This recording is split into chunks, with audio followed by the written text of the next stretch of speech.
Welcome to the Six Again podcast, your new destination for all things NRL. Here to bring you everything from team news to best bets are your hosts Adam Hoy and Jarrod Newton. Let's kick off. Well, now that we've got a drink in hand, I don't know if Jarrod even knows why, but we've had over 500 downloads. Cha-ching! That's a cheers. Well done, buddy. It's trucking along really well. It's not like we've got anything to talk about this week. Yeah, I think everyone got something to talk about this week in league, to be honest. It's a pretty big week. You want to tee off, Adam? Go for it. Do we start with good stuff? Let's start with good stuff. What good stuff has there been? Did we talk about the announcement of the rounds of the season and all that? Was that last episode? I don't think we did. No, we didn't talk about that. So what has it been announced as 20 rounds starting on May 28th? But 20 rounds. That's including the two that's already been. Yes. So in 18 rounds. Hold up. Before you get too excited, you want to hit the negative stuff now? Training arrival date has been pushed back from the 4th of May to the 5th of May. Yep, and that could still get pushed back further. Yes. Mm-hmm. Let's go back to the good stuff. Grand final on October 25. So still in October, just, 3 weeks later? So that's when we get to see Newcastle play. Awesome. State of Origin will be after grand final, most likely. Again, still hasn't been clarified. 3 weeks back to back on Wednesday nights. Awesome. That's pretty much the extent of the good news. All right, so starting with the bad news, we've touched on it before. NRL have again said this game's going to start on May 28th when not everything's in place for it to start. For example, the Warriors actually don't have permission to fly to Australia and break isolation to start training. They have permission from the Australian Border Force. They just don't have permission from the New South Wales or Australian governments yet. Who controls the Border Force? Yeah, so Cabinet is sitting on Friday to discuss that, and that's as in Parliament, not as in NRL Cabinet. So I guess we'll get more stuff again early next week. But a lot of that is... And the week before that. A lot of that is based on the, 48-page biosecurity notebook. Measures and policies and procedures. Measures that the NRL have put forward, and it doesn't help that over the weekend, 4 players broke the guidelines. So the NRL's begging for a return where the Australian government doesn't actually have to let them. And probably 2 of the most high-profile players in the rugby league world, plus 2 other guys that are not really well known, have broken biosecurity laws that the NRL promised before the Australian government actually gave them permission to do it. Yes. What the fuck? Exactly the caption that we had on our Instagram post. So... Yeah, so NRL were going around doing their do it first, ask permission afterwards, which is fine. Gets us off on the front foot, and we'll come back to that later. So that 48-page document that was released and given to clubs, the biosecurity measures in that are harsher and stricter than anybody else in Australia. And I don't know if you saw that wasn't over the weekend, earlier this week. There was a teleconference with athletes and organisations from all over the world. Rugby, AFL, US sports teams, LeBron James was involved, etc. All looking at how Australian sports are getting their comps back on track. So we're the first country looking at doing this. And there was elite sport clubs, NHL, NFL, MLB, NBA, Premier League clubs, all on this conference. And then we had 4 dipshits go, nah, my problems are bigger than this. I'm going to go and break curfew.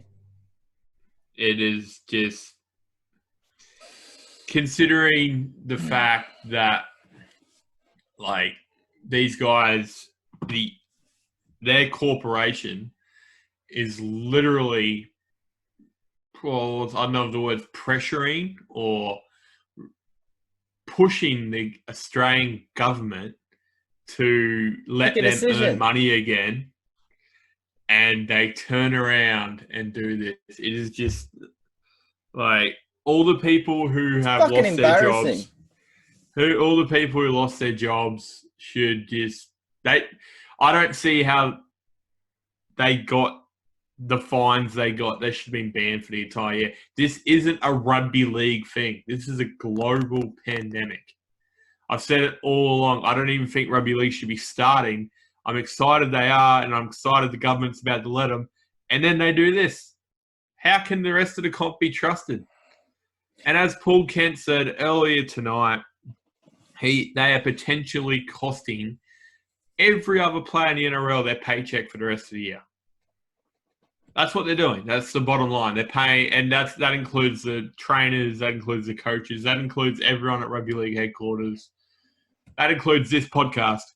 The fact that they are this.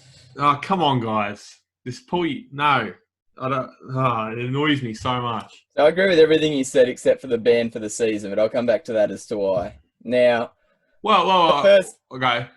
What I want to point that out, and you and me actually talked about this earlier, was that interim CEO. What's his name? Abdo. He actually had a chance. AA.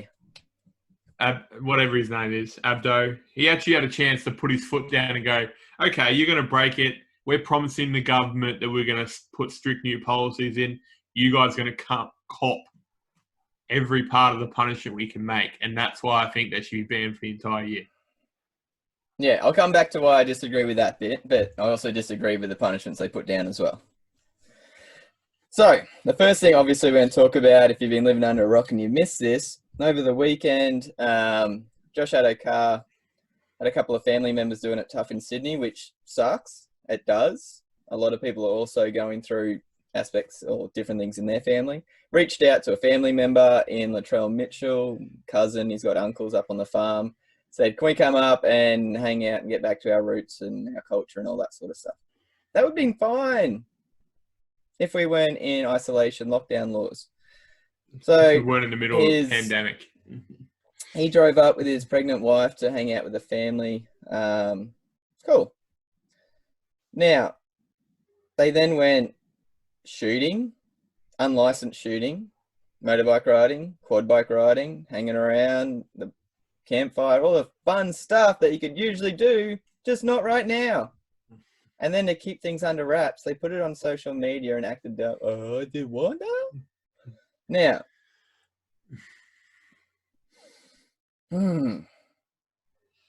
from that, they got in trouble. New South Wales police have fined them both already $1,000 for breaching self-isolation laws. They issued an apology. You could tell, and if you watch their apology, you could tell they didn't mean it because... Hold up for a second. On top of that too, Josh addo-car was warned twice. Yeah, this is his third offence. Yeah. During this whole thing. Yeah. And I didn't know about that one until after this as well, but the police had doing twice already in Melbourne for hanging out in the streets for no apparent reason. Tyrone Roberts-Davis was involved as well. However, he had half the sense not to put anything up on social media. Sorry. I get the going through a hard time. I get the reaching out to family. There's this awesome thing called the internet where you can call up and talk to people online. You don't have to leave your house. It's kind of what we're doing right now. My kids haven't seen their grandparents in over 2 months now, and they live freaking 3 kilometers away, not from Sydney to Taree away.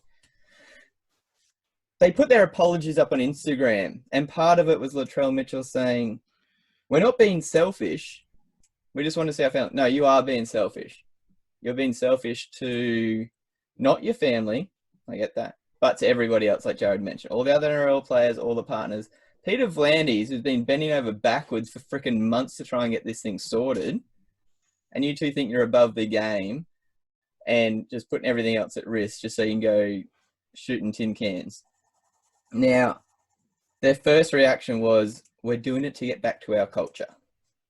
Oh, come on. Now, my favourite tweet or response I saw to this was an Aboriginal man who jumped on that post and said, I can't remember the number, it was like third generation Aboriginal.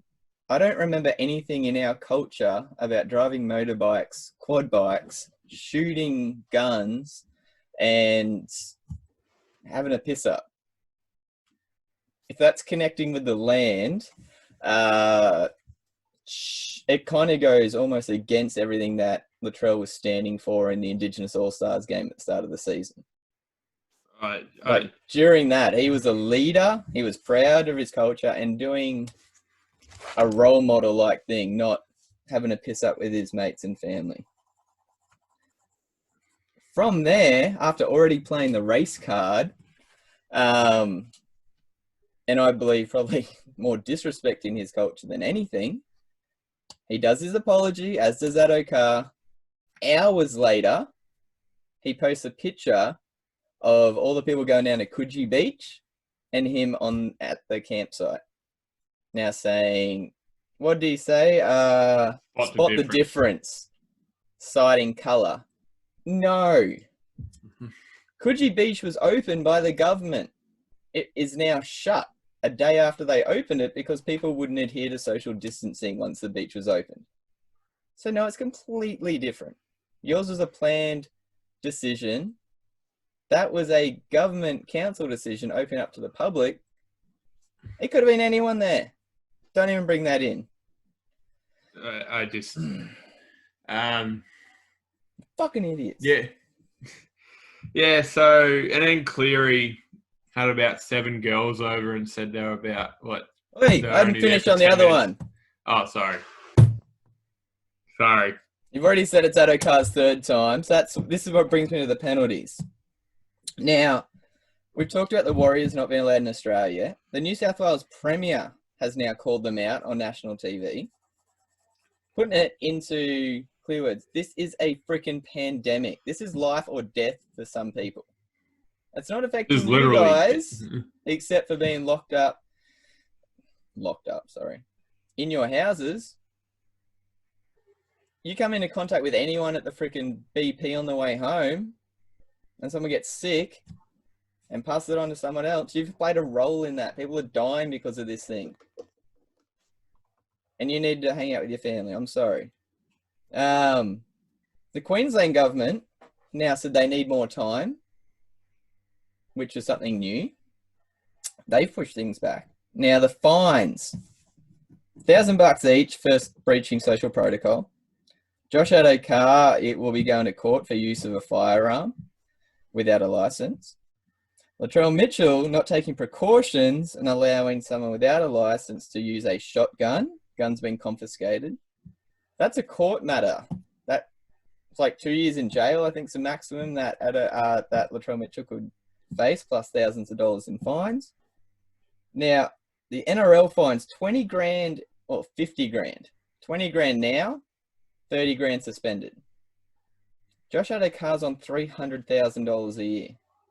He'll be on about $500,000 to $600,000 next year, you'd say, depending on what club he signs for in Sydney. 20 grand for a third offence. Latrell Mitchell's on $600,000, 720 if you count the Roosters money they put in. 20 grand. Tyrone Roberts Davis got $4,000 with $6,000 suspended. I don't see how $20,000 justifies how much was at risk. I don't agree with banning them for the season because rugby league struggles enough to get crowds. And I hate to say it, but Latrell Mitchell and Josh addo-car are exciting players to watch. The game can survive without them. We don't need them for the game to keep going. If they want to bugger off and do something else, the game will move on pretty quick. But with the chance that the NRL has to showcase the product, I can see why the NRL hasn't banned them. However, 20 grand's not enough. 50 grand straight up with 50 grand suspended. Yeah, I could see that. That's a third of Josh addo-car's salary. That's a big amount. You think of a third out of your salary as opposed to less than a tenth? Okay. Big Okay. difference. So you just said that for crowds, right? Oh, later in the season. No, okay, yeah, we're not going to have crowds. That's not what I was getting at. My point was that earlier in the podcast you mentioned about the fact that rugby league is actually on the world stage right now because we're about to put on an elite competition where everyone, there's other countries that can't even think of it, so they're trying to copy us to follow it. Yeah. So the one time that rugby league are on an elite stage and they have a chance to punish some of their players and show the world that rugby league will not only protect against health issues and pandemic and all that kind of stuff, but you think they should still be left played to get more crowds later in the season, where they can show the world that NRL are going to go, we're not going to let this happen anymore. Yeah. So wouldn't you think that we're going to get a lot more world viewers if we actually put our foot down and went, see you later for the year? Or do you think we're going to get more world viewers if we go, we'll suspend them for a game, but they could play again? Yeah, well, the fact is we might get 2 weeks in before the rest of the sport world kicks off. NBA is already has a training date of the 10th of May that players are going to come back. So other things are going to kick off. We'll have maybe 2 or 3 weeks, I reckon, before other sports are in a position to be doing the same. We will lose rugby league traditionalists over those guys playing. I will not like the fact that addo-car will get picked for New South Wales. But therein that lies the difference between New South Wales and Queensland, because Mal Meninga, the Australian coach, has said we've got a value system of importance, good role models. Green and gold means responsibility. They've shown they can't be trusted, so they deserve their jersey. Well, I would say they're not going to get picked in the Australian team at the end of the year. Well, we're not going to lose anything with not having addo-car or Mitchell because they're replaceable. But that's the thing. You're right. New South Wales is a bit messy on the subject because the night it happened, Brad Fittler came out and said pretty much the same what Meninga said. And then a night later, Greg Alexander, the assistant coach, came out and said, "Oh, there's still a chance they can keep their spots." No. If addo-car's dropped, you just throw Trbojevic on the wing, put Jarrod Croker in centre, do whatever the hell you want. No, Nick Kotrick. No, whatever, it doesn't matter.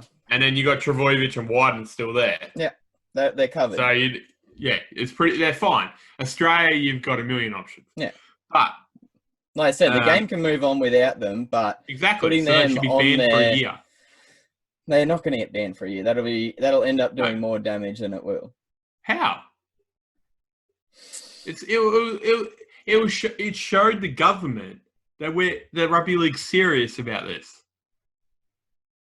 Do you think right now with the bans they've got, do you reckon it looks serious? Do you take that serious? What the bans I don't think the NRL's in a position to be able to do that because we've had people have domestic violence cases, alcohol cases, etc., who are still playing and were allowed to play, and they went banned for a season. And you're not going to be able to ban someone over. Yes, it is a breach of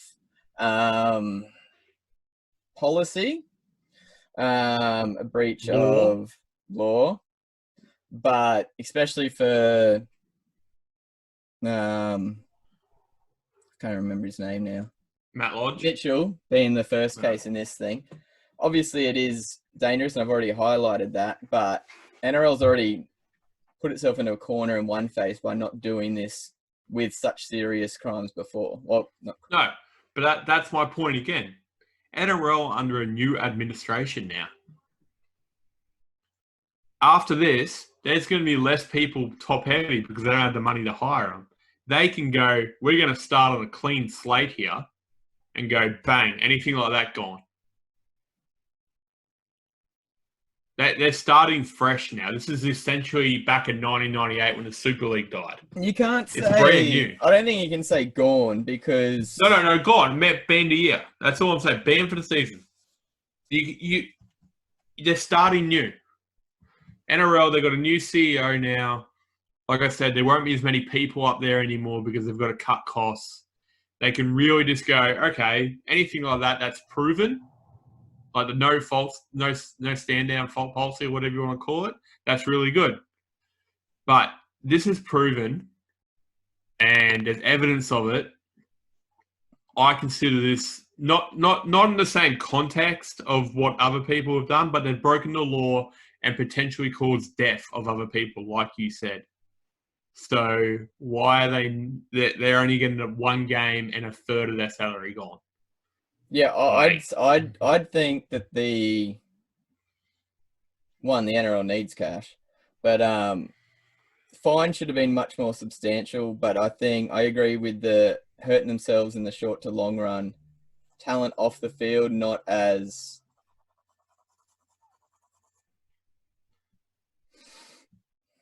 I know they need them on there. You also look at it. You got 3 New South Wales most likely representatives. Nah. That's in the back of their mind.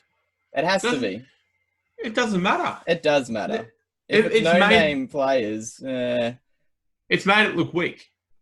It's made the NRL look weak. The NRL's always been weak. It's one of the weakest run organizations. Like I said, new admin, bring something else into it. That's what I said. 50K fine, straight up. No, gone. Done for the year. All right, have a longer rest. What? Sorry? Give them a longer rest. Like they'll care. They will care if their contract's ripped up. You just said a year. Yeah, so the contract ripped up, then they can renegotiate a new one next year. You said a year ban's a lot different to ripping up a contract. No, a season ban. Well, it's still different to ripping up a contract. Well, they're still going to get paid. Both of them aren't signed this year. Next year. No. Yeah, Mitchell hasn't redone yet, and addo-car's still not confirmed where he's going next year. He's going to Sydney somewhere. Yeah, but if you give him a year ban, they'll be sitting at home on 720 and 300K. Bottom line, it shows a new message, doesn't it? Does it show a message to the rest of the world that NRL is actually serious about this pandemic? Does it show a message to the Australian government that we're not going to tolerate people like that? That's great, but it comes to the end of the season. There's going to be 14 clubs out there trying to sign these two. Because I know they'll be able to get them for cheap, so they won't be able to bargain. No club's going to go, I'm not going to sign. So they're going to lose money in the short run. You're going to lose money in the short term. And? Do what Gordon Tallis did. Just tell him to sit out for the season.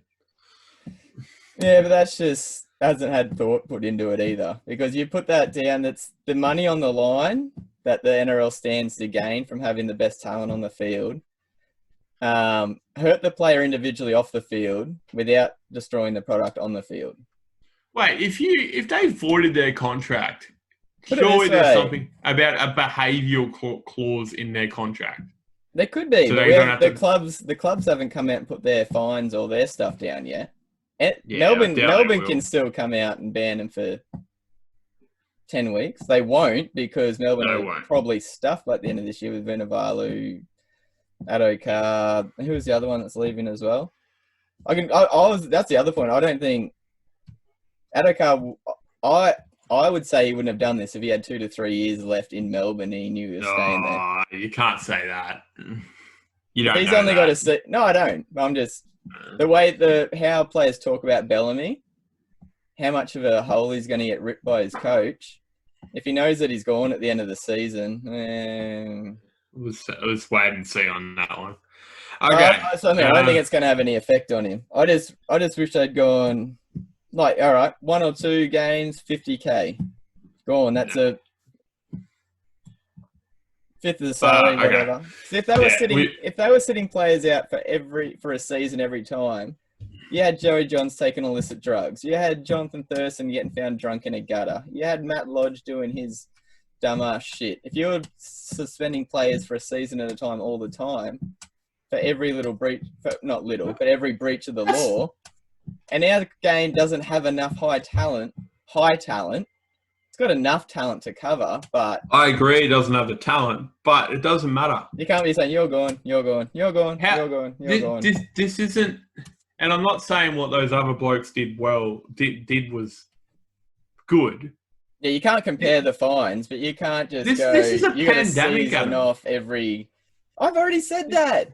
This is a history-making pandemic. We're in the middle of history, and you're comparing some guy to get drunk in a gutter to potentially killing people. Oh, he's created as much history.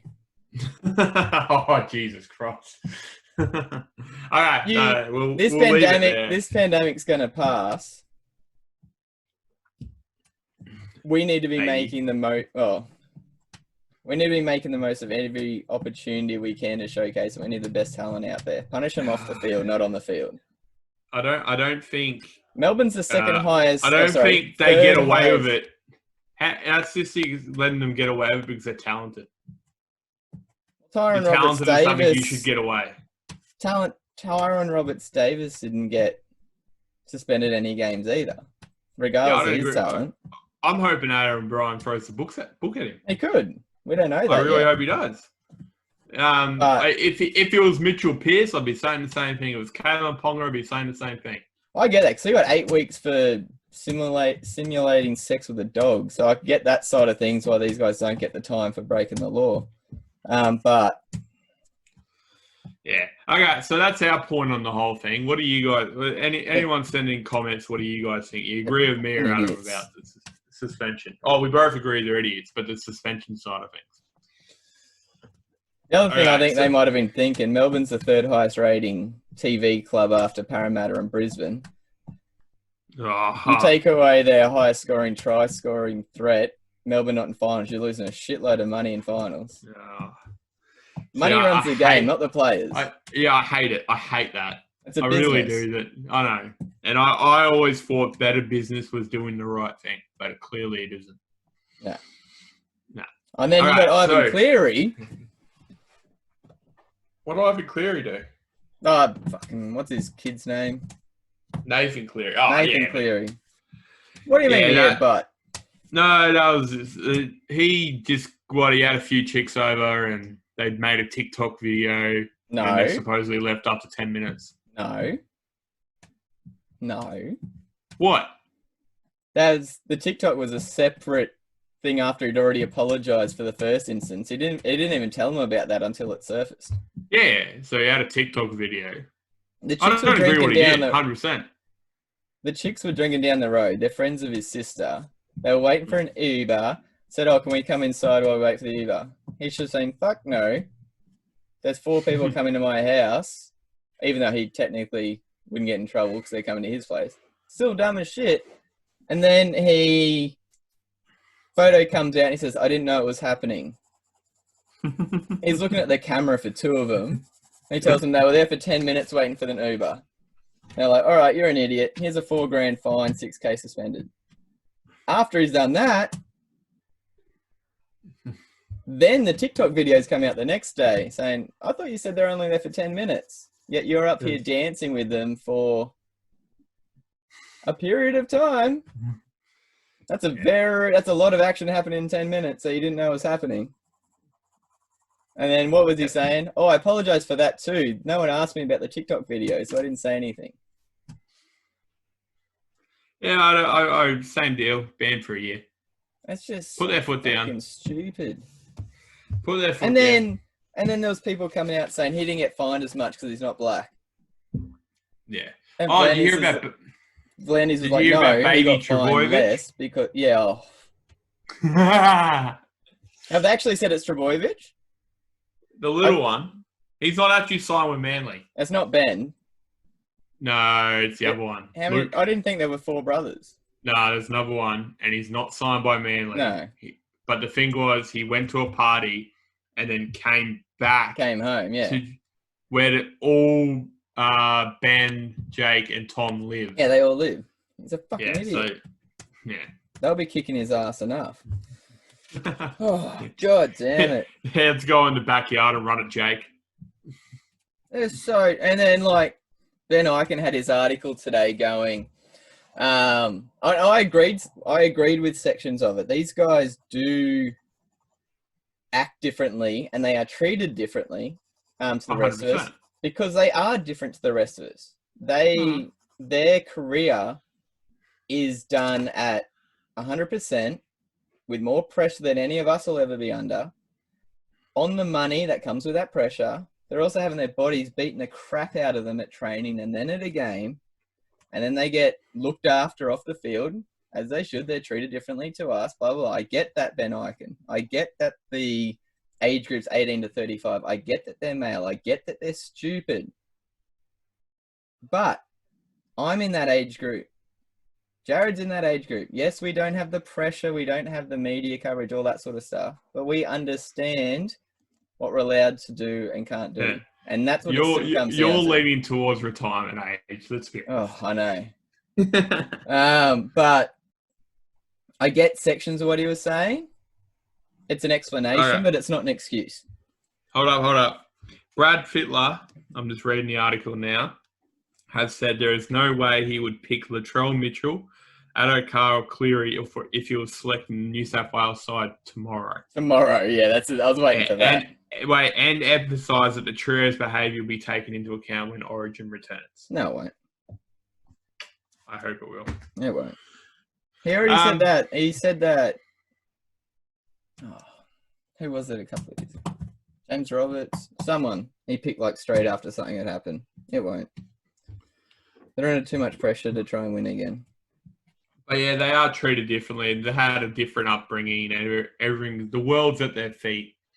And there's an argument that they're not very socially adept. Yeah.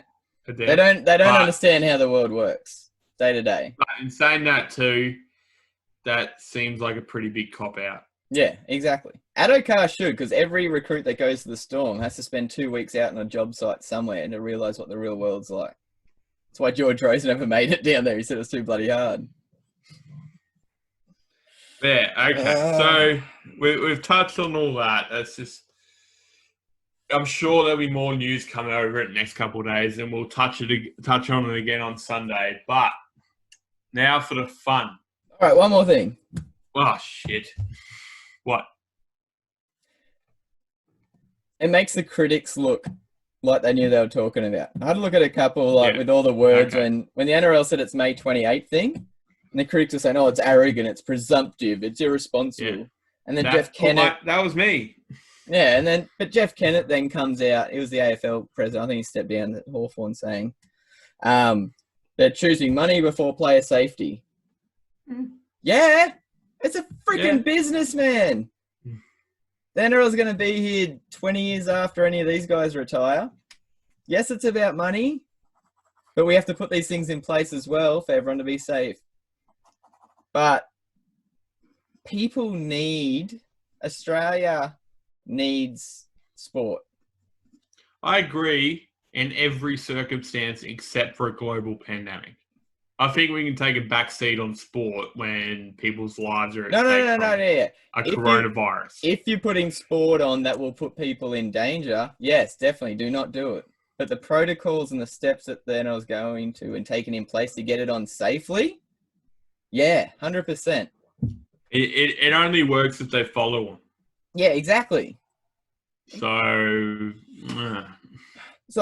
I did a little bit of quick research before we get to the conference stuff. The NFL draft was done on the weekend, right?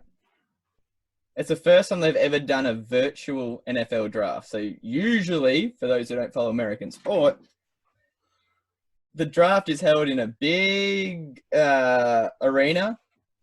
The players walk up across the stage. They're all sitting together. It's like the fucking Oscars or some shit, except there's like talent. What's Draft Day? That's an awesome movie. Yeah, there you go. Something like that. This is the first time they've ever do it virtually. So you've got all the players in their own homes and there's cameras set up everywhere. Anyway, their average viewership was 15.6 million. And so I was like, obviously, to put that in Australian context, that was up 37% from last year in America. Yeah, that was the first sporting event, not even a game, just an event, since the global pandemic shut America down. They had a 37%. They had over 4.5 million extra people watch it in America just because it's the first freaking piece of sport on to get them back to some sort of normality. Now, they've got 328 million people. It ended up being 4.75% of their population watched it. You put that into Australia, 4.75% of our population is 1.18 million. We're going to get that for the first game. If we got 1.18 million people watching the NRL's first game, compare that to an NRL rating average of 460,000. You've doubled and a half your average viewership just because it's the first sporting event on, and people who don't even watch rugby league will probably watch it because it's freaking live sport and it means something to them.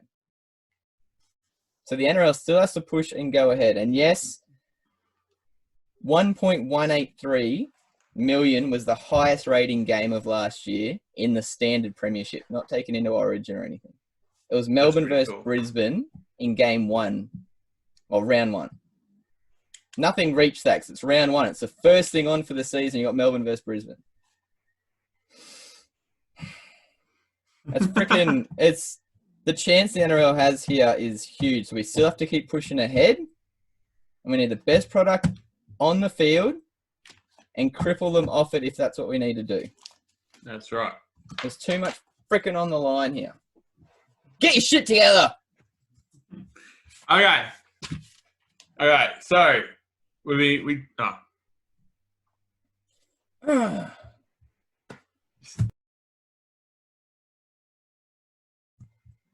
All right, sorry, we just had to stop. Well, I just had to hit stop on the recording. I was getting all worked up.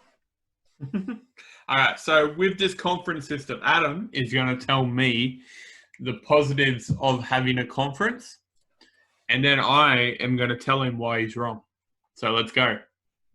All right, so how this came about was, as what happens every NRL off-season when everyone's bored, things get talked about every few years.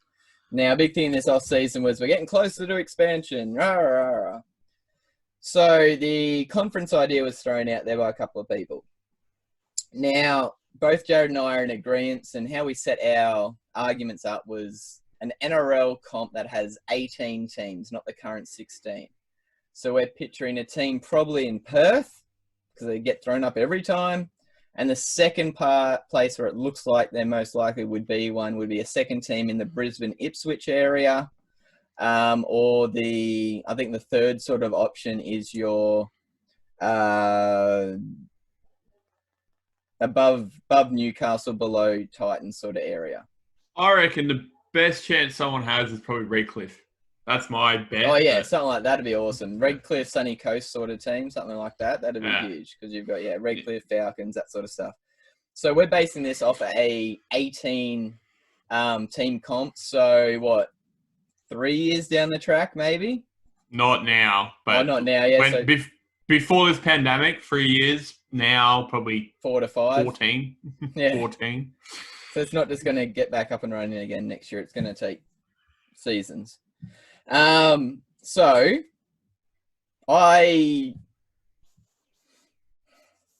still like what we've got now, but I love the conference idea.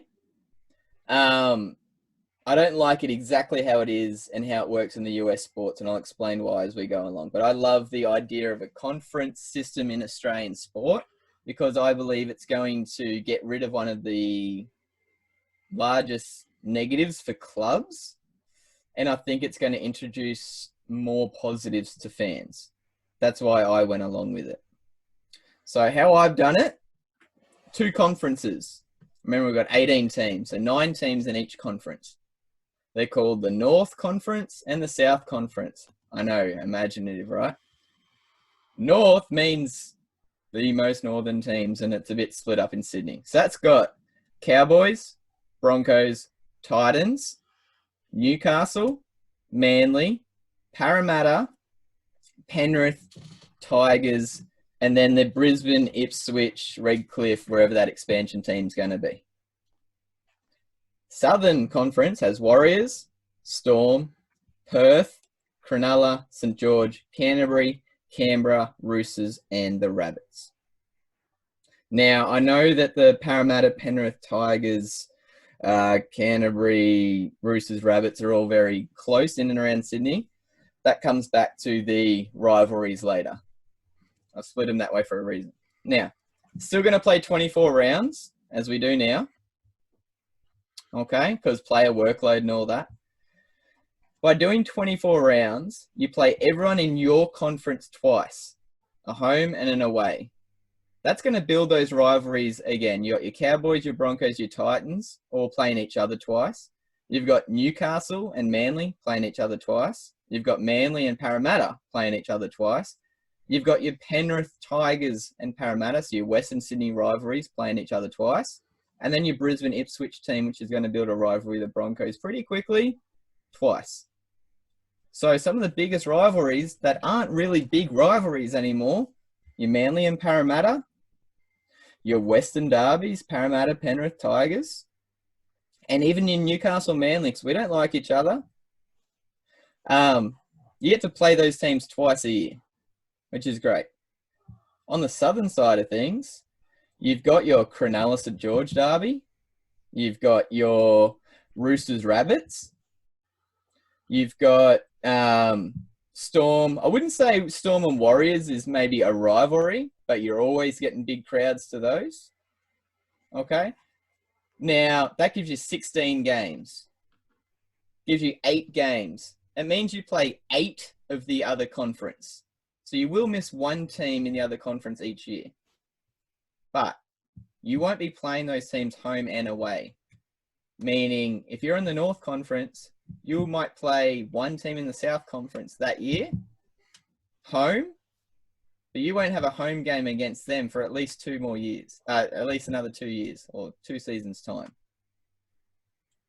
So there's your 24 games. You'll miss one team out of all of that. Still have your bye. End of the season, top 2. There's 2 different ways of doing this. Top 2 in each conference are into finals, regardless of your record. The next 2 highest teams, doesn't matter what conference, are into the finals. That gives you 4 teams. Sorry, it gives you 6 teams. Yeah. Top 2 from each conference are in, then the next 2 highest teams, whatever. That's 6 teams in. Now, because there's 18 teams in, you've got 6 in. At the moment, half our teams get in, half don't. You want to give the chance for half the comp to get in. You can't have 9 teams in the final. The next 4 highest go into 2 wildcard games. Winner gets in. There's your 8 teams. Once you've got your 8, you reseed 1 to 8 and play your normal final system. The second way of doing it, and this is how the US sports do it, and I don't 100% agree with it because you can get in with a losing record, and I don't like that. You could have the top 3 in each conference, and then the next, that's 6 teams in, and then your 4th and 5th out of each conference play a wild card game to get in. The downside of that is 3rd and 4th in one conference could have worse records than 5th and 6th in the other, and I don't really like that, but it's there. That's how the comp would look. Pros. I'm going to do the pros because then Jarrod's going to probably hit me with some cons. Pros. There's less travel, especially for the Cowboys, the Warriors, Melbourne, and Perth. Because the furthest the Warriors are going to have to travel is Perth. Okay? They'll do that once a year. Perth will come to them once a year. They're in the same conference. That's your home and away. They don't have to fly to the Cowboys every year. They may do it every 2 years. Cowboys go to them every 2 years. Cuts that flight travel out. Then they're only hitting, you've got Roosters, Rabbits, Canberra, Canterbury, St George, Cronulla are going to play the majority of their games in and around Sydney, and they have to travel to Perth, New Zealand, and the Storm once. Same on the other side. Cowboys are only flying as far as Sydney, unless they do have an away game once every 2 years. That's good. There's more rivalries. I already talked about that within your conference. The other side is, I'm a Manly supporter in Queensland.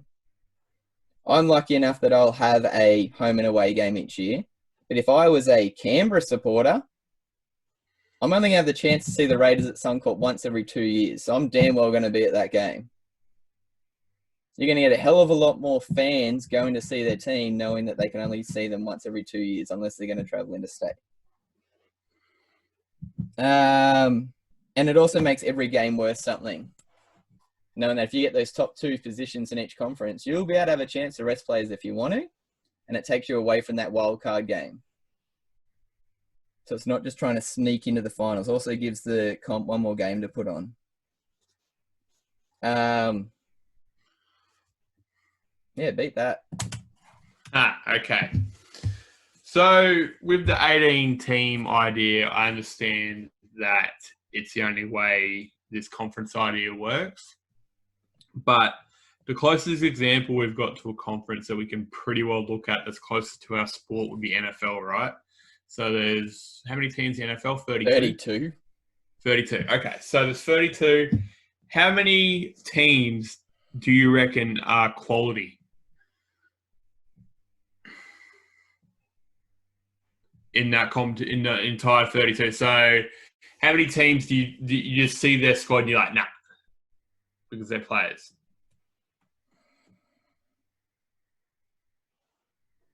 Nah, like just straight out at the start of the season. Like Gold Coast right now. Who do you see? Jets. Jacksonville. Just roundabout figure. 8. 8. Okay, so that's 24 teams that are contesting it, right? In rugby league, probably the biggest knock, and this is going to cause some issues, biggest knock in Jonathan Thurston and Cooper Cronk is there was no one in their entire career pushing for their spots to the Australian side. Like, you knew Australian side were there, and you knew they were available. You knew there's no contention for their spot, was there? Back in 90s, early 90s to probably 2005, you had Daly, Tuvey, Lockyer, Johns, Fittler. Who else? You would have had Stewart. He retired in 98 at Bulldogs, didn't he? You had about close to 8 or 9 quality halves pushing for that Australian side. And then you look at the 80s when you had Kenny, Sterling, yeah, I get the Mortimer. point. So where are these players coming from?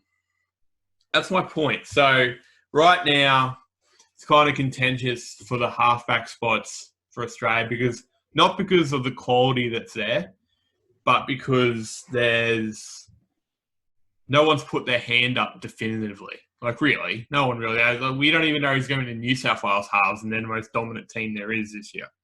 So there is not enough quality in Australian Rugby League to have 18 teams. There's barely enough quality to have 16 teams. Like, you look at Bulldogs, when Foran got injured, they had rookie halves walking onto the field who would barely make any other team, and then they had a hooker who's a 5'8", because they don't have anyone else in their books play. Look at Gold Coast, Ash Taylor's barely struggling, and they don't have a dominant 6. You look at Warriors, they don't even know who they're going to go with a week before they run onto the field. So there's not enough quality halves or players in the NRL right now to justify putting more teams on. I know. So that's why we're looking 4 or 5 years down the track. But how much is it going to change? Like, really? Depends how much effort the clubs want to put in.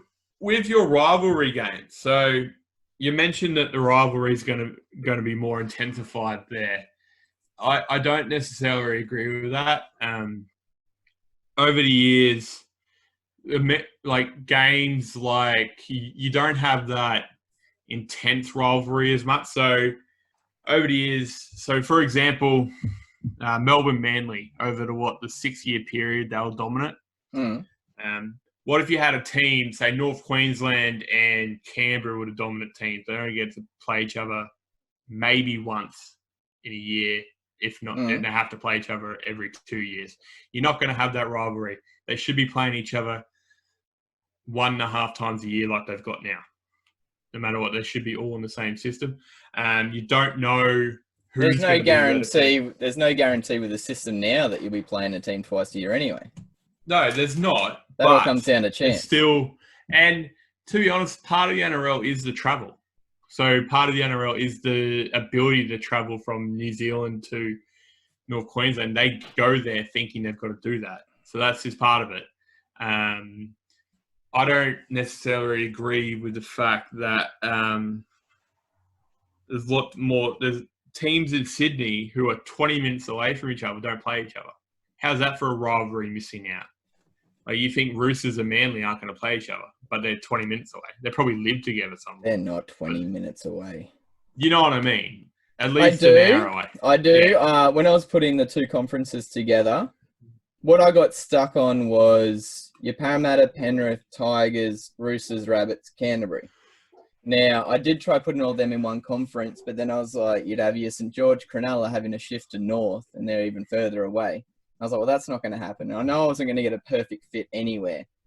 But I would say that the Penrith, Parramatta, Tigers, those three wanting to rule out West, is stronger than Parramatta versus Roosters or Penrith versus Rabbits or something like that. Roosters, Rabbits, Roosters, St. George, Anzac Day, Cronulla, St. George, they all trump any of those other rivalries. So I think I've kept the strongest traditional rivalries all intact. The only one that's missing that I couldn't get in was your Parramatta, Canterbury. But if you've got those two teams knowing that they'll play each other once a year, more than likely, it's going to be huge. The other thing with the rivalries is, at the moment, you lose a rivalry game, it doesn't really matter because you've got 15 other games against 14 other games against other teams. In this system, your rivalry games, you're only competing in a 9-team conference to get the top 2 spots. Every game against your rivals matter, so you got to bring it. Yeah, so you drop a game against the other conference and your biggest rival goes against the other conference and wins all theirs, you don't have a chance to make that up unless you're going to beat them. But there's a chance. It's like a 4-point swing every time. But you're not counting on the unknown rivalries. No, I'm not. So like 20 years ago, you wouldn't have thought that Melbourne and Manly would be a rivalry like they were. So I get they're in the same thing. But for example, like there's no closeness to them. They were just two good teams playing each other over a 6-year period, and they developed a hate for each other. Yeah. So and a lot of those players are gone now. So yeah, in your conference, that's a short-term rivalry. I don't know. But that's probably the best rivalry in the last 20 years. Yeah. And it's not a planned one. No. So there's a chance that you can't have, say, a Broncos-Melbourne rivalry. That two of the best teams played against each other that many times and it created that much hate between them. So you're not planning on the unknown rivalries that are great in rugby league. But you can never plan for that regardless. No, you can't, but it's still a chance of happening, isn't there? So you're missing out. There's always going to be a chance. But the system that we have now is going to miss out on it as well. Not as much. So not as much, but it still doesn't mean as much. For that, I'm pretty sure in the third year you call when the rivalry started, I think they played each other 3 times in a year. And that was probably 2 points difference in every single game.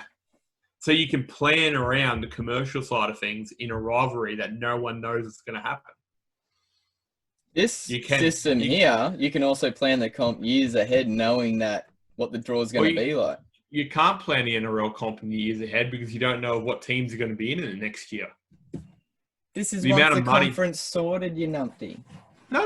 I'm saying there's not enough money in certain teams. They might go bankrupt. You can't plan the NRL season 2 years ahead. I'm just saying if you needed to or wanted to, you could because it's much easier to set out the schedule. All right. So for you, how does Origin TV work? Deals as well. How does Origin work for you? Origin's the same. Because would they have an all-star game between? Oh, not so Origin for a rep game. Would you reckon they have an all-star game between North and South as well for an added rep game? You could. Yeah. Why not? So that's what I thought pro for you. But you could even go with Origin a 4-team comp. So New South Wales, Queensland. Pick a team from pick a team from each thing. You know what I mean? Each conference. So no. Okay. No. That's when I would agree the saturation of talent's not there. For your elite talent, there's not enough to be able to do 2 Queensland and 2 New South Wales teams. No. Yeah. Okay. I've got an argument for your lack of talent, by the way, as well. Oh, okay. So another problem is, I don't know if they'd call it a problem because we're comparing it to America, but I reckon it's a problem because I love it. In 20 years down the track with this conference system, because there's like in America, if you live in New York, you support New York, right? Yeah. It's very centralized the way you support. In Australia, so I support Newcastle. You support Manly. I've got a brother who supports Penrith, another one who supports Parramatta, Cronulla. We in our small group of friends, we've got every single team covered. So, and I love going to watch games with Newcastle fans, but I also find it boring because there's no one to argue with about the game.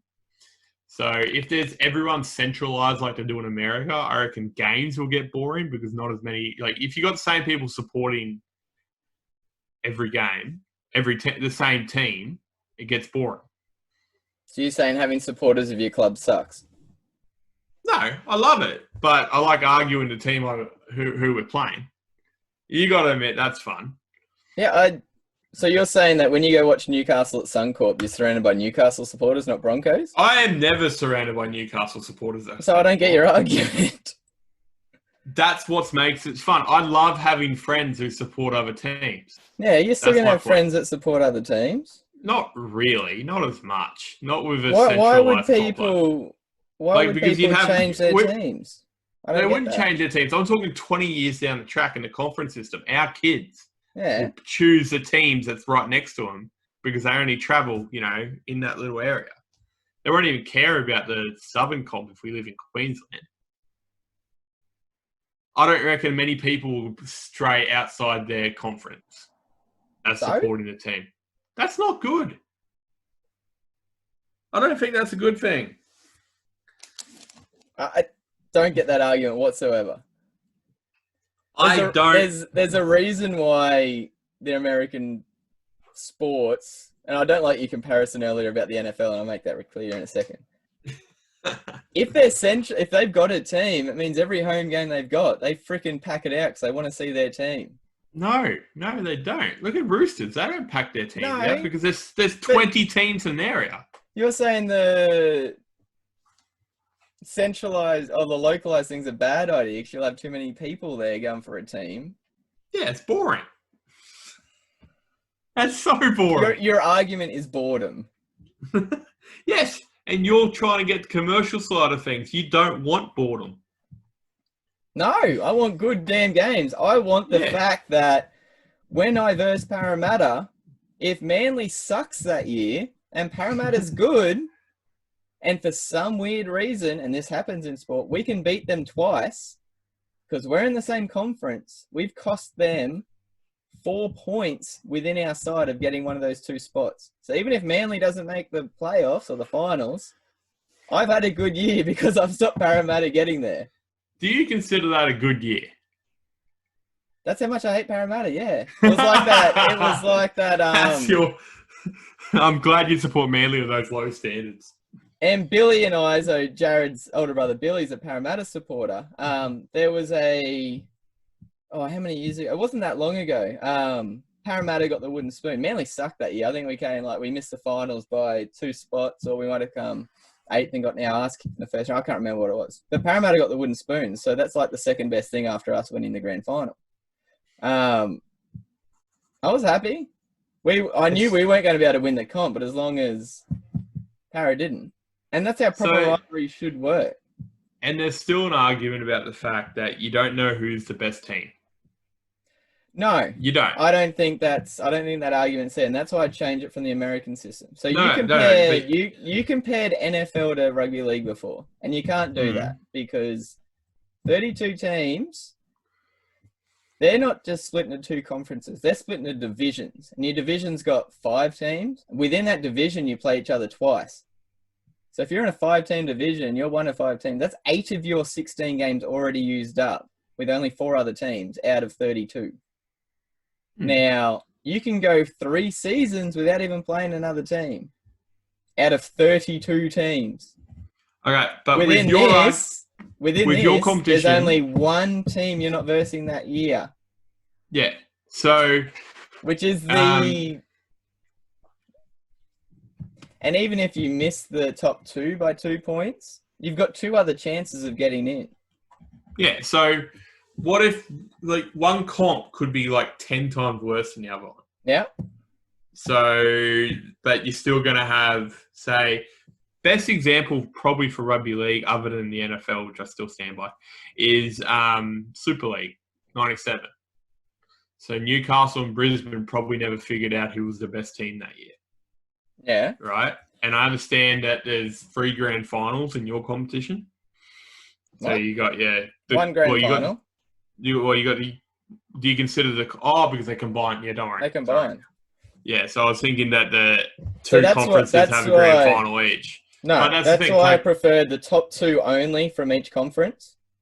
So even if one conference is completely dominant over the other one, you'd still expect the top 2 at least to get in on a winning record.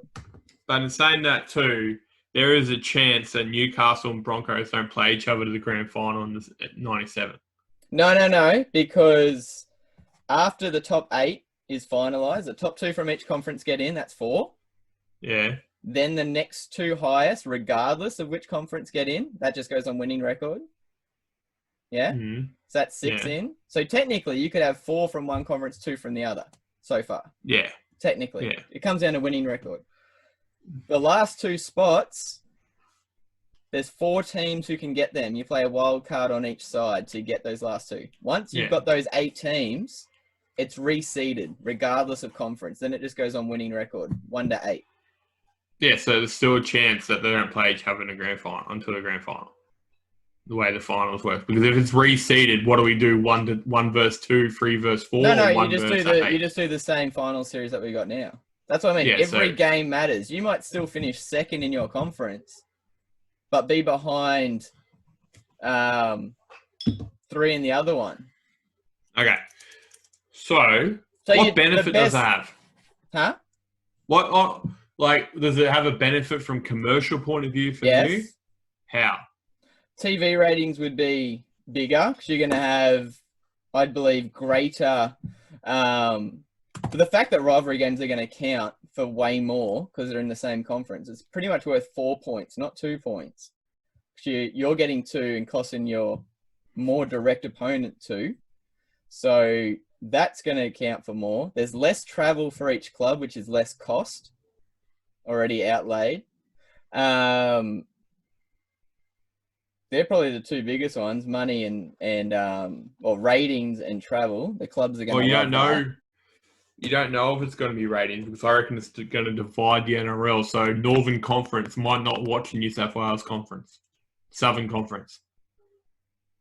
Well, they will if the Cowboys are versing the Storm that week. Well, it's only for the highlight game. So you're saying that? Well, I said the Northern Conference people aren't going to watch the Southern Conference games. So there goes your ratings right there. Why wouldn't they? They watch Sydney games at the moment. Well, it's not going to. They don't have to know about these teams for 20 rounds until the finals comes around. You don't have to do that now. What? Yeah, no, because you could be playing that team next weekend. You could be playing the team that next weekend in this as well. Yeah, but no, you're not until at least round 14. No, it can be mixed up through the whole comp. I'm just saying, out of the 24 rounds. So you're not going for a structured comp. You're going for, okay, they can travel from North Queensland to Warriors when they're still in their conference time. What the hell are you doing? What conference time? Well, there's no time. For the first 8 rounds. No. But that's what you said, though. You said for the first 16 rounds, they rotate for those, 9 games? No. I'm just saying. You said that. No, I didn't say a time on it at all. You said the first 16 rounds. I said that takes up 16 rounds. No. Which means there's 8 rounds outstanding. Doesn't mean you have to do it all within that thing. Cowboys could go Cowboys versus Warriors. They won't have to do that trip for another... Because next year, Warriors will come to Cowboys, and they won't have to do it for the year after that. But then the next 2 weeks, they could have Broncos versus Titans. Broncos, then Titans. Then they could verse St. George. Same as what it is now. It's just when you have a conference game, it's actually worth something. Every time. But so can it... The draw would still look similar to how it is now. The only things that are certain is everyone in your conference, you'll play twice, home and away. and you'll verse every one of the other teams bar one. Are you having 1 or 2 ladders? You'll have 2 ladders. Yep. Till the end of the season. That'll give you 2 winners out of each side. They get into the final. And then it just goes on win-loss, regardless of which conference. Okay, so what I know don't I'm winning you like this about... because you're like struggling here. No, I'm not struggling. I'm just reading my notes. What don't you like about the current format? I like it. There's nothing wrong with it. I just think when it comes to 18, I just think that we're losing a lot of stuff that we grew up with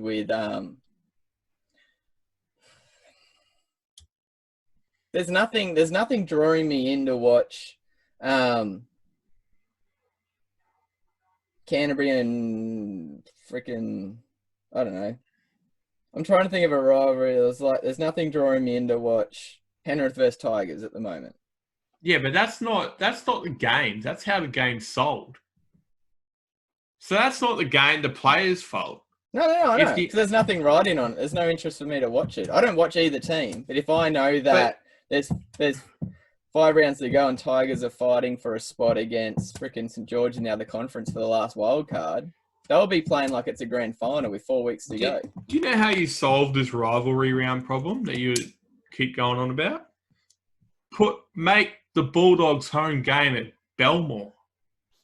Yeah, it's a completely separate issue, but I agree with that. No, it's not a separate issue because if you right now, you left it in this and it had 18 teams in it and you let every Bulldogs home game play at Belmore, every South Sydney game at Redfern, every Manly Tigers game at Brookie. Yeah, no, I get that. I totally agree with that argument. Yeah. It won't happen. That atmosphere at that game will create more of a rivalry than our reformatted competition.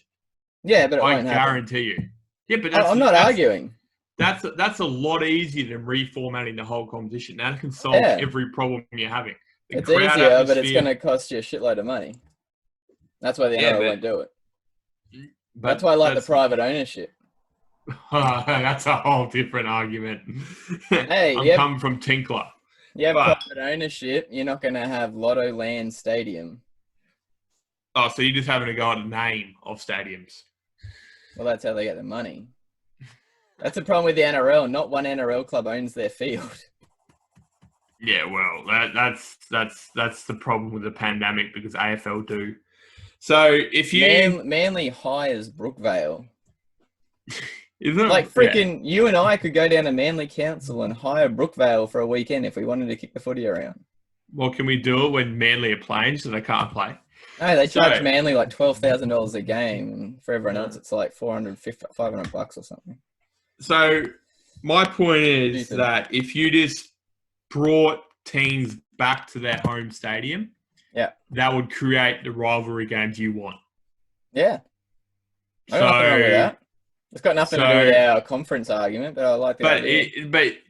I'm just saying that's how you'd keep doing it with us, and you don't need the conference to make that atmosphere. To make the rivalry games, you don't need the conference. All right, you do that. We'll go to the NRL. You'll say, let's bring all the teams back to their suburban grounds and we'll get bigger rivalries. And they'll be like, yeah, are you going to make up the extra $6 million that Telstra and Lotto Land and Win have paid to name their rights in the stadium? Are you going to earn I'm not talking about naming the rights. I don't care about that. That's the reason why they're at the main big stadiums. There's no other reason. It's money.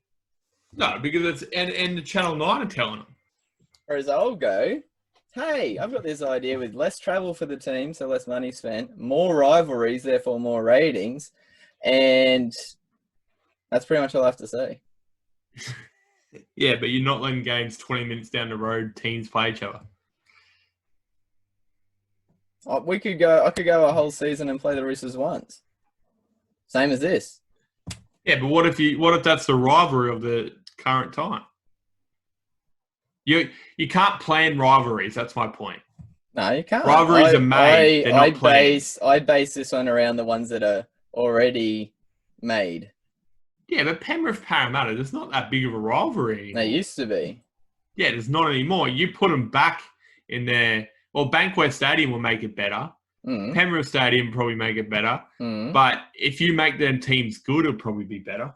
If you say, hey, if you beat your one of your rivals, you get a 4-point gap ahead of them, technically. Yeah, but that's you've still you've done everything you can do. Yeah, but now it's not a 4-point swing because you're in one whole comp. You can rely on a few other teams to beat them on their shitty days. Whereas here, you might go, oh, you know what? We're probably the 3rd best team in our conference, but we might be the 7th best overall. Instead of coming in on the 7th seed, we could come in the 5th if we can get up to 2nd here. So every win's worth way more. But you can still catch that up the next week because you just said they're playing the other conference teams. So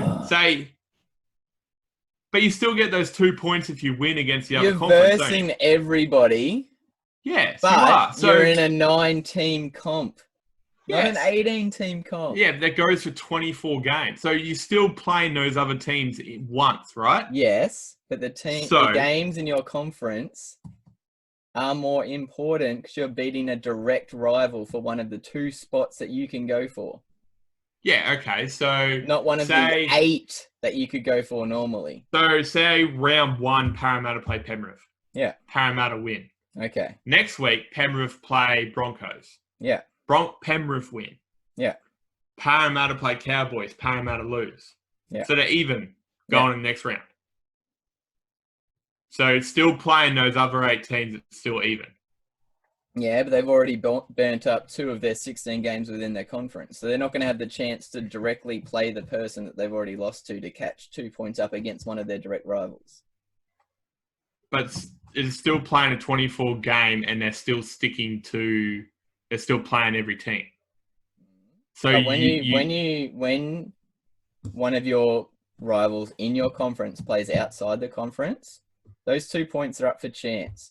When you play a team in your conference, you're guaranteed to make ground up if you win. If you win against the other conference and they win against another conference, you're not guaranteed to catch up in your conference. Well, if you say if you only win 9, if you only win half your games in your conference, and win every game against every other conference, so that's still 13 wins. 16 wins. There's no difference. That's 30. And then there's no difference at all in your format because if you 16 wins, you're still on 32 points, but you only won half your games in your conference. Oh, half the games in your conference, yeah. So so if you, that's what 13. 32. Okay. Yeah, so you only win half your games in your conference. So you're saying the rivalry based on if you lose one, you're in trouble. Well, what if 2 of the other teams in my conference won 10? But what if they didn't? Instead of 8 and they won 8 in the other one? What if they were mirror images? What if they're opposite? So it doesn't matter. Your conference idea doesn't matter if they're complete opposite. So say if they won every If they won if they won half their games as well, and then say if they won every game in their conference and then lost against the other team, they'd still be even. Yeah. Then it's another for and against. So it's exactly the same then. No. It is. The points might end up being the same, but for and against will be different. The chance of that happening is so minimal, and the fact that neither of those teams will get in anyway. But you're saying that you theoretically could win only half your games in your conference, win all the games against the other conference, and still be the top of the table, even though if you only win half your games in your conference. Oh, if you've got a bunch of shitty teams in your conference, maybe. No, well, what if the conference is even? Well, that's the conference good. is even, so you only won half, but then you win every other game, and a team who's exactly the same level as you lose one game against the other conference, but they beat you still twice. Is your whole argument down to points?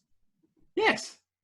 Because your I whole don't give a shit about the points. Mine's just but a your rivalry. yeah, but your whole idea is if this team wins against you in your conference, that creates the rivalry because it's a 4-point swing. My point is it's nullified because you're still putting games against the entire other conference where they can catch up on it. Okay. It's only nullified if you then go on to lose against the other teams. When you verse someone in your conference, it's the only time where you have 100% in your hands the ability to move up within your own conference. Yes, and which is perfectly theoretical. So you can win every game in your conference and still not be good. You can be the dominant team in your conference by your logic and still come third.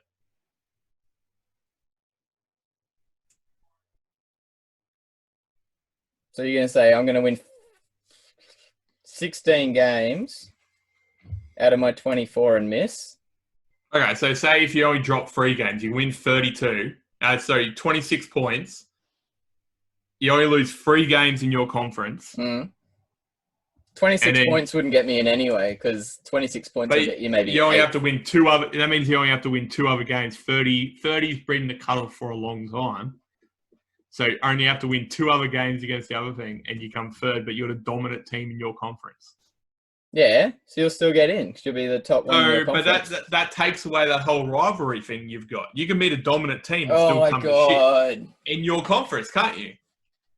If you only lose 3 games in your conference out of the 16 and still come third, that's unfair. Who cares? But that's the whole point. That's your whole point. You're saying you'll create rivalry because if you win, it'll be a 4-point swing. In your conference, it will be. Against that one team. Yes, but because you're playing If you go on to lose against teams in the other conference, you don't deserve to be in anyway, because you're shit. Okay. But if your conference, if you only win games in your conference, well, then you're shit because you can't beat anyone else. So you should get in the finals anyway. Yeah, but a team who's not dominant in your conference, but your whole point is create rivalries. That's one of them, yeah. And the 4-point swing in winning your conference, being the dominant team in your conference, it creates a 4-point swing. I didn't say anything about dominant team. I'm just saying if Manly versus Newcastle and we beat you, we've taken away a definite chance of you gaining 2 points on us. Exactly. Same with every other competition in the world. But you're dominantly on us. Yes, but your point is that if you win a game in your conference, that's such a massive swing that it creates a rivalry. No, points and rivalries have nothing to do with it. I just want to beat you because you're Newcastle. I don't give a shit. That's how a rivalry works. You could be fighting for second last and last. Points mean nothing. If you get to verse that team twice in a year and beat them twice in a year, and if I lost to you twice in a year and still won the grand final, who's going to remember? Oh, no one except for the Manly supporters who we beat you twice in a year. And I can just go, hey, look at all the Newcastle players with my premiership ring. That's cool. Who's going to win that argument? I said, that happens already. I didn't get the point. My point is that you've got none. Your whole thing is if you win a game in your conference, that's a dominant thing and it creates a rivalry. No, you're trying to put 2 points together. No, you're saying 4 points. It's a 4-point swing. I mean, you're trying to put 2 different ideas into one overall thing. Yeah, but that's what I'm saying. This whole rivalry idea you've come up with to create rivalries because, and this is what you said, that it creates a 4-point swing,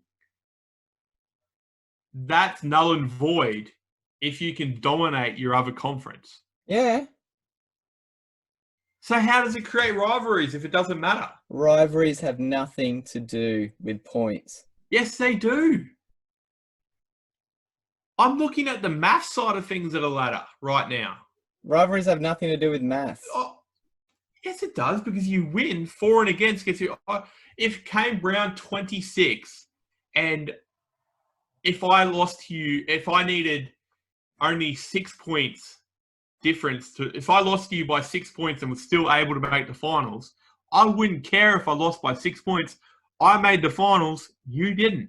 Do you watch the Roosters and St. George Anzac Day match? Yeah. Why? Why? Because you can't wait to see what team gets 2 points? Yeah, it helps. I'm here to win. You're here to beat your mate. If you're good enough to win, you win either way. My simple point, if you beat someone in your conference, regardless of what happens in the rest of the season, that one game, you've taken 2 guaranteed points away from a direct rival. That doesn't matter how many other teams they verse, they can't get those 2 points back on you as a definite. Okay. All the rest is up to chance. That's all I said. And the rivalries are completely separate. Rivalries happen because you're versing your biggest traditional rivals twice a year. Yes, but you're saying that rivalries are going to create money, and it's a 4 point. It's taking away those 2 points that are 4 points, right? I will watch every Manly Parramatta, Manly Newcastle game. I'm not going to watch every Manly Canterbury game, so I don't give a shit. Okay, so back to and my the NRL doesn't give a shit about points. They care about ratings and money. Yeah. But as a supporter, I care about points. And Canberra and St. George and the Roosters, as much as I'll talk it to the media, they're not in the change room beforehand going, let's get the 2 points. Let's get the 2 points. They're saying, that's what we had a chat. The coaches will be, guaranteed, but the players will be like, this is fucking rivalry. We got to beat these motherfuckers. Well, you interviewed Jamie Soward, 2 weeks ago, and he didn't care how he win as long as he won to get those 2 points. He wanted to win the game. 2 points are wicked. But he'd want to win the game if it was fucking poker. Yeah, but the whole idea they walk on the field is win grand final. Okay, I'll throw it to you. Newcastle 8 and 9th, round 25.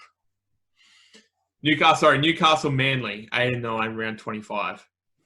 If Manly could make the 8, if they lost and if they still lost by 4, would you be happy to have that loss if you made the 8?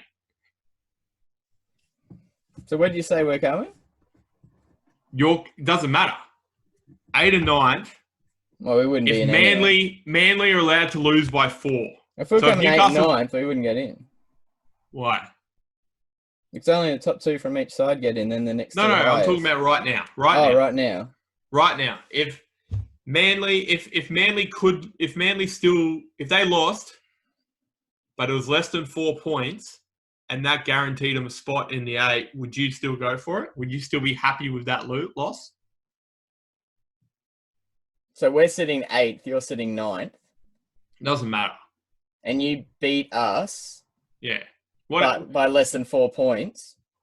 And which means that you get in the 8. Would you be happy that you lost, but you're still in the 8?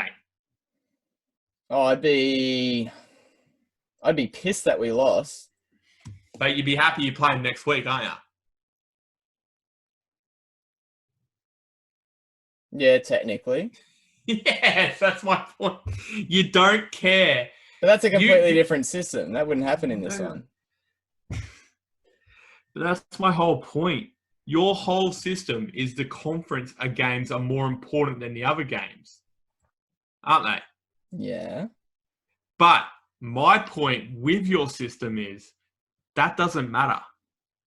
Because you can still catch up on those points when you play the other teams. In the comp that we have now, yeah. No, in your comp.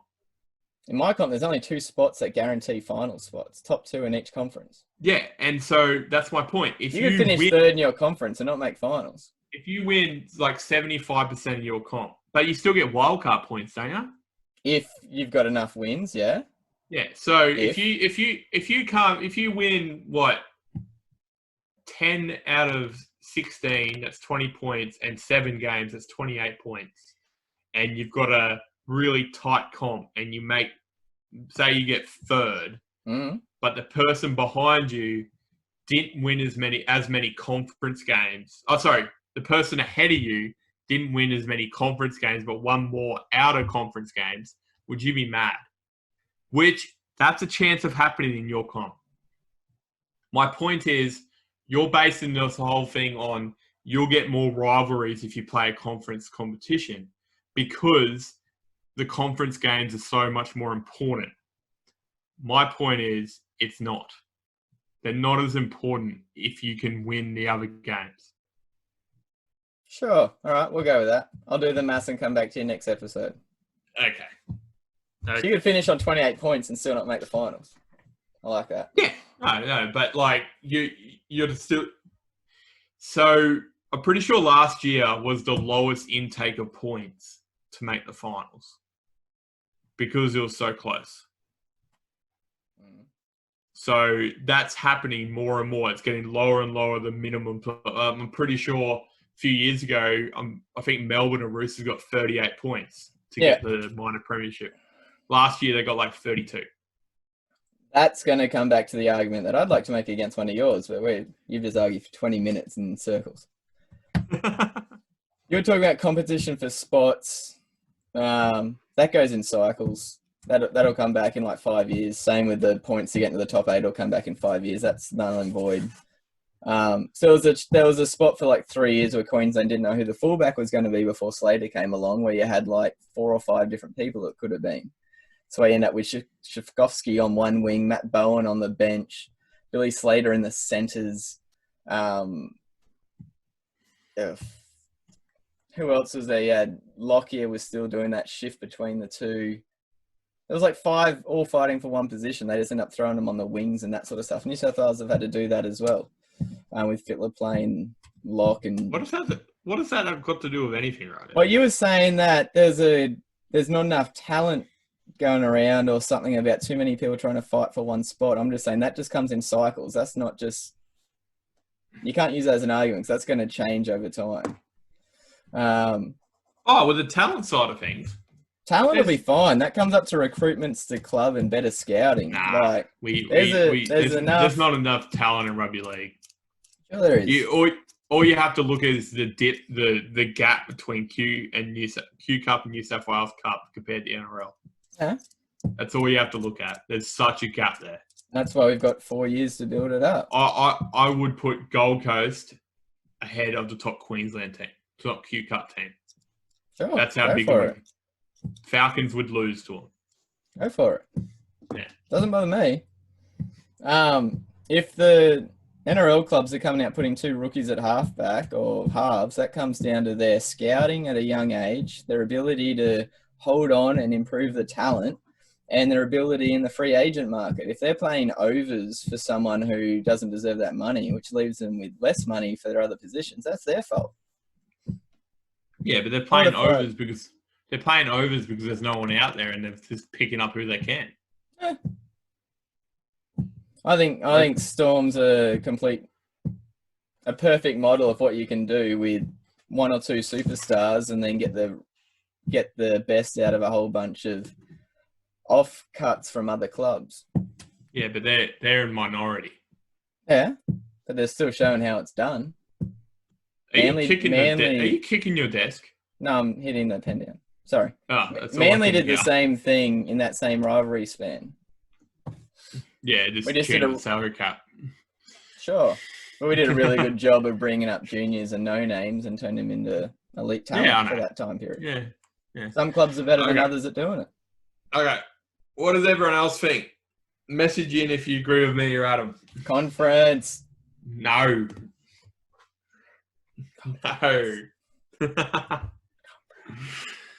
Well, hopefully on Sunday night's game we have some positive stuff to talk about after. I think it'll be the first time in my life I've actually going to pay attention to some politics news, but we'll see how it goes.